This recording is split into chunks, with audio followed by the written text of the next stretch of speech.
తీసుకొచ్చిన నూతన జాతీయ విద్యా విధానానికి ఆంధ్రప్రదేశ్ ప్రభుత్వం సంపూర్ణ మద్దతిస్తుందని రాష్ట్ర విద్యాశాఖ మంత్రి నారా లోకేష్ స్పష్టం చేశారు.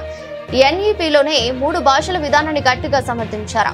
ఈ విధానం హిందీని తప్పనిసరిగా రుద్దే ప్రయత్నం కాదని, విద్యార్థులు 3 భాషలు నేర్చుకునేందుకు ప్రోత్సహించే మంచి అవకాశమని అభిప్రాయపడ్డారు.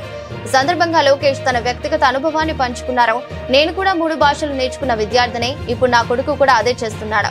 ఈ రోజుల్లో పిల్లలు 5 భాషల వరకు నేర్చుకుంటున్నారు. వారికి నచ్చిన జర్మన్, జపనీస్ వంటి విదేశీ భాషలు నేర్చుకుంటే ఆయా దేశాల్లో ఉపాధి అవకాశాలు మెరుగవుతాయని ఆయన వివరించారు. పిల్లలకు ఇష్టమైన భాషను నేర్చుకునే స్వేచ్ఛ ఇవ్వాలని, దానిపై రాజకీయాలు చేయడం సరికాదని హితవు పలికారు.